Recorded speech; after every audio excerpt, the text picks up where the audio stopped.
आइए देखिए, सुनिए और समझिए अध्यात्म विज्ञान, नई दृष्टि, नई खोज। आध्यात्म विज्ञानी अहमदाबाद के स्वामी श्री कमलेशानंद जी के साथ। इस कार्यक्रम के प्रायोजक हैं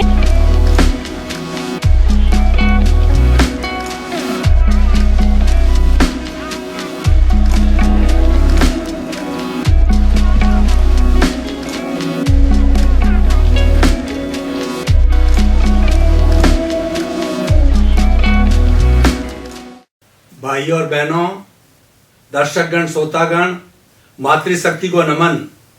हमारी सत्संग निरंतर प्रवाह से चल रही है।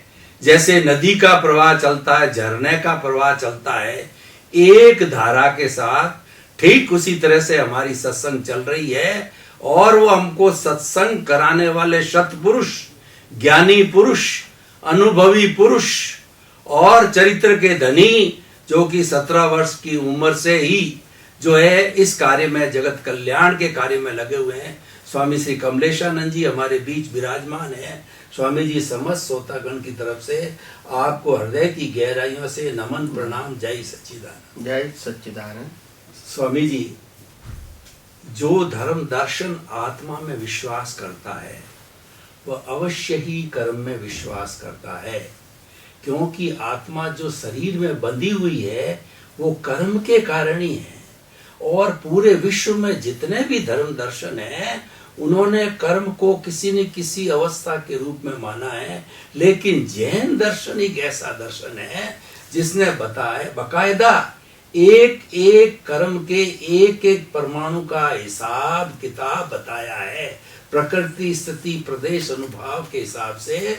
और जैन धर्म कहता है कि जब कभी भी मन, वचन, काया कोई भी क्रिया करता है, आदमी कोई भी, हर प्राणी क्रिया करता ही है, जैसा जैसा उसके पास साधन होता है, उस क्रिया के साथ के अंदर जो कुछ भी इस पूरे कॉस्मॉस के अंदर से चतुस्पर्शी पुद्गल होते हैं, उनको खींचा जाता है, जो कि विज्ञान की भाषा में मासलेस पार्टिकल होते हैं, जिसका कोई वजन नहीं होता है।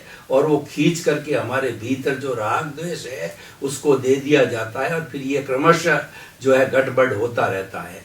तो मैं आपसे ये जानना चाहता हूँ, हमारे सभी श्रोताओं की तरफ से, कि अध्यात्म विज्ञान के अंदर वो कर्म कितने तरह के हैं, उनकी कर्म की जो है क्या क्या कैटेगरी है, कौन कौन सा कर्म जो है वो किस तरीके से जो है वो बंधता है, छूटता है और प्रभाव दिलाता है, और किस तरीके से आत्मा की तरक्की, आत्मा की अवनति के अंदर या शरीर के जो है सुख दुख के अंदर वो सहयोगी बनते हैं। कृपया थोड़ा खुलासा करके श्रोताओं को बताएं। धन्यवाद। जय सच्चिदानंद।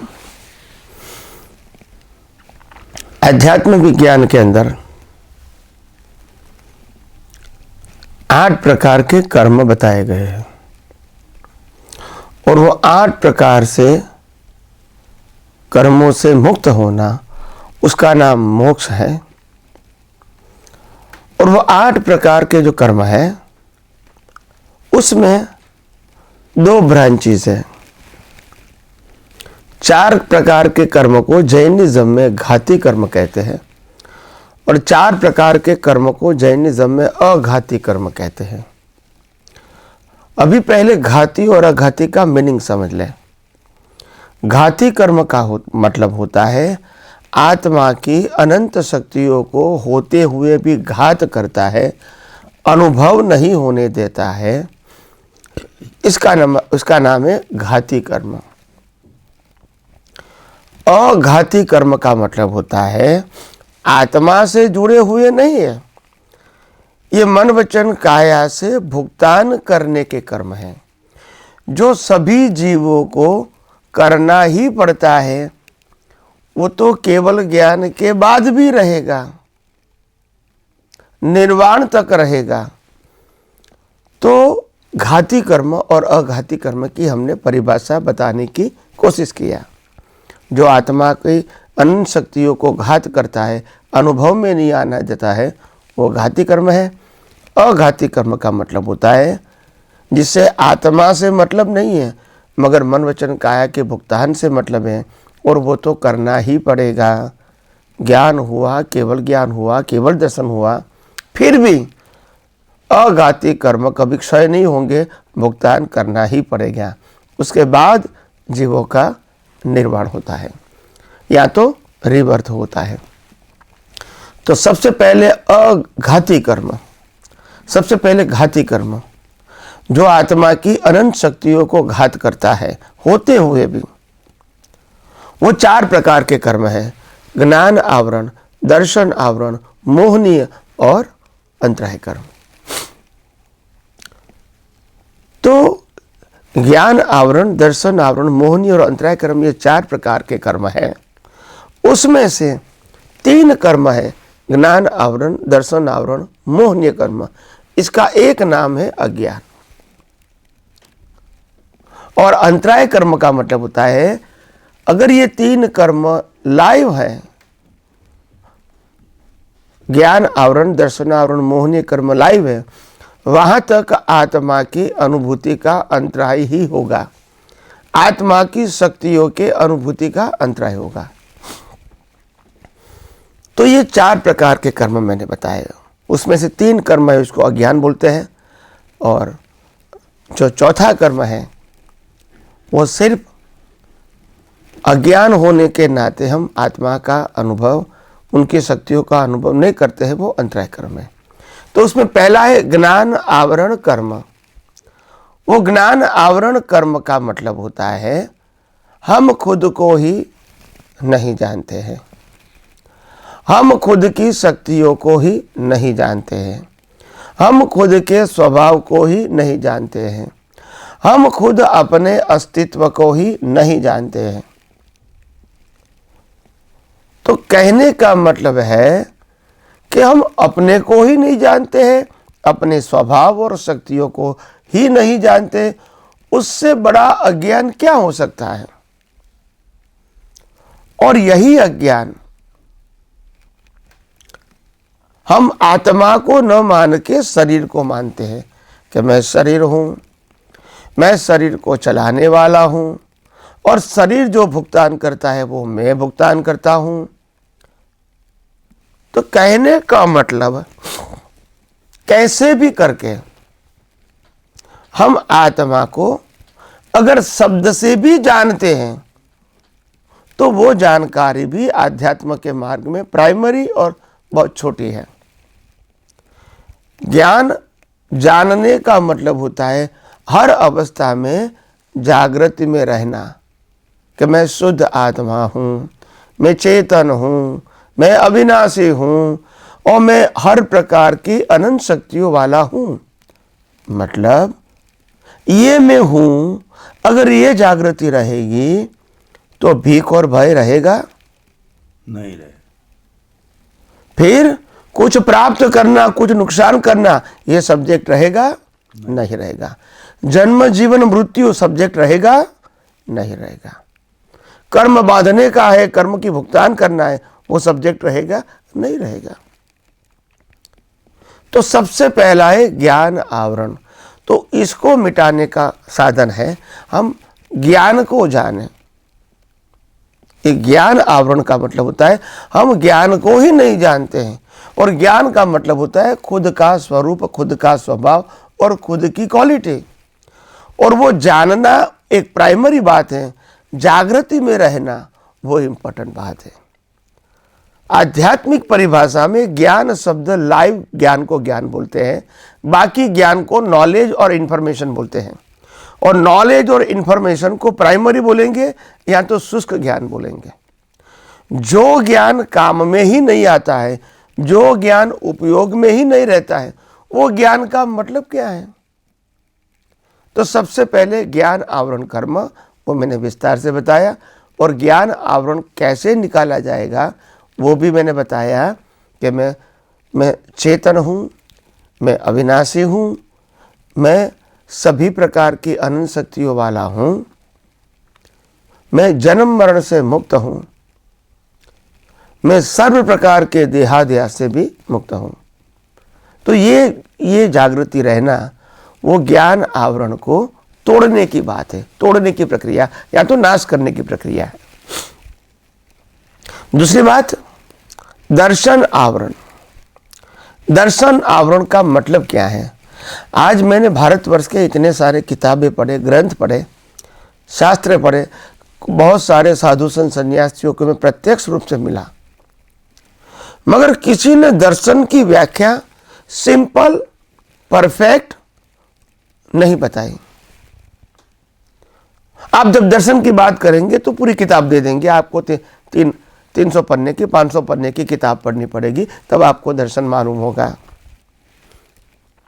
भाई हमारा जैन दर्शन, वैष्णव दर्शन, शिव दर्शन, स्वामीनारायण दर्शन, चारवाक दर्शन, वेदांत दर्शन। तो मेरा कहने का मतलब है, दर्शन शब्द यहाँ जो लगाया गया है वो दर्शन शब्द अज्ञानता का प्रतीक है। यहाँ दर्शन का मतलब कोई धर्म की परिभाषा नहीं है। जैसे ज्ञान आवरण, ऐसे दर्शन आवरण है। ये अज्ञानता का प्रतीक है, ये कोई धर्म की फिलॉसफी का प्रतीक नहीं है। तो यहाँ दर्शन आवरण का मतलब होता है ये दुनिया का सनातन सत्य, जो कुदरत, जिनको हम 6 तत्व कहते हैं, कुदरती कानून जिसको हम यूनिवर्सल ट्रूथ लॉ कहते हैं, जो सबके लिए कंपलसरी है, और उनसे बनी हुई अवस्थाओं को हम कुदरती रचना बोलते हैं। तो ये 3 चीज़ों को यथार्थ रूप में समझना, 6 तत्व को, कुदरती कानून को और कुदरती रचना को यथार्थ रूप से समझना, इसका मतलब है प्राइमरी दर्शन। और हर अवस्था में, जन्म से मौत तक की, मन वचन काया की हर अवस्था में इनकी जागृति रखना। कि कौन सी जागृति? कि जो शरीर है, और शरीर के माध्यम से ये 5 इंद्रियों से दुनिया का भी अनुभव होता है। तो आत्मा के अलावा मन वचन काया और 5 इंद्रियों से जो कुछ भी सृष्टि अनुभव में आती है, ये पूरी सृष्टि 6 तत्वों से बनी है। 6 तत्वों से ही चलती है, और हमारा मन वचन काया भी 6 तत्वों से ही बना है। सो पिंडे सो ब्रह्मांडे। तो पहले 6 तत्वों को समझना, और 6 तत्वों को मैं सिंपल भाषा में बता देता हूं ताकि कंफ्यूजन न हो जानने वाले को। 6 तत्व, सबसे पहला तत्व है चेतन यानी आत्मा। दूसरा तत्व है जड़ यानी 5 इंद्रियों से जो अनुभव में आता है, और मन वचन काया जिससे बना है वो जड़ तत्व है। ये सब जड़ तत्वों की अवस्थाएं है। तो दूसरा तत्व है जड़ तत्व। तीसरा तत्व है गति सहायक, मोशन, मूवमेंट। ये सूर्य, चंद्र, तारा, ग्रह, नक्षत्र, हर चीज़ें, पवन, पानी, इंसान, ब्रीदिंग, ब्लड सर्कुलेशन, ये सब मूव होता रहता है कंटिन्यूअस। तो गति सहायक तत्व। चौथा तत्व है स्थिति सहायक तत्व। स्थिति सहायक का मतलब होता है स्थिर होना। तो ये गति सहायक और स्थिति सहायक तत्व दोनों एक दूसरे के पूरक हैं। अगर रोड स्थिति सहायक है तो उसके ऊपर चलने वाले व्यक्ति कहो, कार कहो, 2 व्हीलर, 3 व्हीलर, 4 व्हीलर कहो, वो गति सहायक के रूप में काम कर सकता है। अगर हमारे बॉडी के अंदर ऑर्गन स्थिति सहायक है तो उसके अंदर ब्लड सर्कुलेशन, एयर सर्कुलेशन और डाइजेस्टिंग प्रोसेस, ये गति सहायक होती है। तो गति और स्थिति सहायक दोनों एक दूसरे का पूरक तत्व है। 5वां तत्व है समय तत्व, टाइम। हम टाइम को भूत, भविष्य और वर्तमान के रूप में जानते हैं। वास्तव में समय तत्व एक तत्व है जो परमानेंट होता है और प्रेजेंट होता है। हम इसको अवस्था के रूप में नापेंगे तो फिर उसमें भूत, भविष्य और वर्तमान आएगा। वास्तव में समय तत्व तो हमेशा वर्तमान ही होता है, मगर हमारी सोच, हमारी दृष्टि के मुताबिक ये पहले हो चुका है और ये बाद में होने वाला है। इस प्रकार की सोच के अधीन हमने समय तत्व को 3 हिस्सों में बांटा। तो इसीलिए वास्तव में समय तत्व से ही जीवन की, व्यवहार की हर अवस्था हम समझ पाते हैं। आयु कर्म से लेकर हर अवस्था में हमको समय तत्व चाहिए। बिना डेट और बिना समय हम किसी का आयुष्य वगैरह या व्यवहार हमारा चल ही नहीं सकता है बिना समय तत्व। तो ये पांचवा तत्व है समय तत्व। और छठा और लास्ट तत्व है स्पेस, आकाश। ये जो कुछ भी हो रहा है वो स्पेस में हो रहा है। अगर स्पेस नहीं होता, अवकाश नहीं होता है, तो काम कैसे बनेगा? ये इंसान जो हिलता जुलता है, पूरी दुनिया जो हमको हिलती जुलती लगती है, बिकॉज ऑफ स्पेस। ये सूर्य, चंद्र, तारा, ग्रह, नक्षत्र जो घूमता रहता है, किस में घूमता है? स्पेस में। हमारे शरीर के अंदर भी हम पानी पीते हैं, हवा लेते हैं, खुराक खाते हैं और फिर ब्लड सर्कुलेशन होता है। तो ये सब कुछ होता है क्योंकि स्पेस है। तो स्पेस तत्व इज अ परमानेंट, मगर वो अवस्था में हमको सहायक बनता है। तो कहने का मतलब ये है कि ये जो 6 तत्व है, इसका एक नाम है कुदरत। ये दुनिया कुदरत से बनी है और कुदरती उनको चलाती है, यानी 6 तत्व से चलती है। और हमारा मन वचन काया भी 6 तत्वों से ही बना हुआ है और 6 तत्वों से ही चलता है। तो ये पूरी ब्रह्मांड का उत्पत्ति और ब्रह्मांड को चलना, अस्तित्व, वो 6 तत्वों के आधार से है। तो इसका एक नाम है कुदरत। फिर दूसरा आता है कुदरती कानून, लॉ ऑफ नेचर। ये क्या काम करता है इस ब्रह्मांड के अंदर, इस सृष्टि के अंदर? उनका काम है हर अवस्थाओं को, जो परिवर्तन होता रहता है हर अवस्था में, तो हर अवस्था को, हर सिस्टम को वो सहायक बनता है। कैसे सहायक बनता है?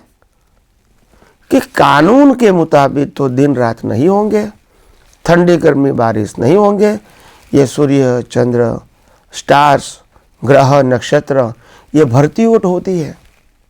ये सब कुछ कानून के मुताबिक है, किसी के मर्जी के मुताबिक नहीं है। कभी अर्थक्वेक होना, कभी बाहर आना, कभी लावा रस निकलना, कभी समंदर की लहरें बड़ी बड़ी उठना, कभी बिल्कुल बारिश नहीं गिरना, कभी अग्नि ज्वाला भी होना पृथ्वी के ऊपर। ये सब कुदरती कानून से होता है, किसी की मर्जी से नहीं होता है। तो हम भी जो कर्म करेंगे इंसान के रूप में, इनकी भुगतान भी तो कानून से होती है। क्या हम कर्म बनाएंगे और हम ही रिजल्ट नक्की करेंगे कि ये कर्म का क्या फल मिलने वाला है? क्या हम डिसाइड कर सकते हैं? क्या रामकृष्ण महावीर भी अपने कर्मों का फल डिसाइड कर सकते हैं? नहीं कर सकते हैं। और इसीलिए जो कर्म का कानून है, कर्म का सिद्धांत है, वो इस बाह्य जगत के अंदर सर्वोपरि है। उससे ऊपर कोई है नहीं और हो सकता भी नहीं है। मगर आत्मा का वो ऊपरी नहीं है। कर्म का कानून आत्मा का ऊपरी नहीं है। कर्म का कानून, जो कर्म बनाएंगे उसके फल देने तक ही उनकी पावर से। आत्मा का वो कंट्रोलर नहीं है। अगर आत्मा का कंट्रोलर होगा तो फिर मोक्ष में कैसे जाएगा? तो इसीलिए ये कानून जो है कुदरत का, वो हमारे सबके लिए बाह्य जीवन के अंदर कुदरत का कानून सर्वोपरि है और अभ्यंतर जीवन के अंदर आत्मा तत्व सर्वोपरि है। जड़ व्यक्तियों को संचालन करने में कुदरत का कानून सर्वोपरि है। एक चेतन का अस्तित्व है, उसमें अनंत शक्ति वाला जो है चेतन है, वो खुद ही स्वयं संचालक है। इसका कोई सर्वोपरि नहीं है। इसीलिए हम अपने जीवन के अंदर जब ऐसे कानून को समझेंगे तो हमको मालूम होगा कि पूरी सृष्टि, पूरी दुनिया, हमारा जन्म, जीवन, मृत्यु, सभी अवस्थाएं वो कुदरती कानून के मुताबिक तो है।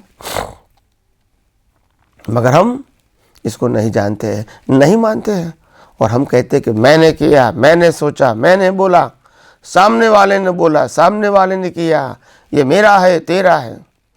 बस यही अज्ञानता से राग द्वेष होते हैं, कर्म बनते हैं और कुदरत हमको कर्म का फल देती है और ऐसे जन्म मरण चलता ही रहेगा। तो ये कुदरत का कानून है, सब कुदरती कानून से चलता है। और तीसरी बात है कुदरती रचना। कुदरती रचना का मतलब क्या है? कुदरती रचना का मतलब होता है ये मन वचन काया सहित ये 5 इंद्रियों से जो भी सृष्टि अनुभव में आती है, ये सभी रचना कुदरत की है। कोई गुस्सा करता है, कोई प्रेम करता है, कोई हेल्प करता है, कोई नुकसान करता है, कोई देता है, कोई लेता है, किसी की उत्पत्ति होती है, किसी का नाश होता है। ये सब कुछ जो हमको परिवर्तन दिखता है, सूर्य, चंद्र, तारा, ग्रह, नक्षत्र, भरती ओट, तेजी मंदी, कर्म और कर्म फल, ये सब कुदरती रचना है, किसी के कंट्रोल में नहीं है। तो आइए हम इसको कुदरत, कुदरती कानून और कुदरती रचना के रूप में समझने की कोशिश करें। तो ये जो मैंने बात बताई है कि ये जो कुदरती रचना है, कुदरती कानून है और ये कुदरत है, ये 3 चीज़ों की जो बात है वो बहुत गहराई से हमको समझने की ज़रूरत है। और उसके आगे हम जाएंगे कि दर्शन का मतलब होता है कुदरत, कुदरती कानून और कुदरती रचना। ये इनको समझना पड़ेगा, विस्तार से हम आगे लेंगे। तो हम नेक्स्ट एपिसोड में और भी कुछ ज़्यादा बातें करेंगे। आइए हम सब यही विज्ञान को आगे समझने की प्रयास करेंगे और अपने जीवन को परिपक्व बनाएंगे। स्वामी जी, आपका बहुत बहुत धन्यवाद। कर्म क्या है, कर्म फल क्या है, कर्म फल कैसे मिलता है, कर्म की उत्पत्ति कैसे होता है और कर्म की निर्जरा कैसी होती है, बंध निर्जरा, सारी चीज़ों को और मोक्ष को बहुत अच्छी तरह से आपने बताया। हमारे श्रोतागण बहुत प्रभावित हुए, उनको बहुत नई नई जानकारियां मिली, यानी सनातन सत्य मिला। और जब सनातन सत्य मिल जाता है तो उसके बाद कुछ भी प्राप्त करना शेष नहीं रहता है। सनातन सत्य के बाद तो मुक्ति होती है, आदमी सब बंधनों से छूट जाता है। ऐसी पीयूष वाणी के लिए आपके प्रति समस्त श्रोताओं की तरफ से बहुत बहुत कृतज्ञता, नमन और आपको प्रणाम। स्वामी जी, जय सच्चिदानंद। आइए देखिए, सुनिए और समझिए अध्यात्म विज्ञान, नई दृष्टि, नई खोज। आध्यात्म विज्ञानी अहमदाबाद के स्वामी श्री कमलेशानंद जी के साथ। इस कार्यक्रम के प्रायोजक हैं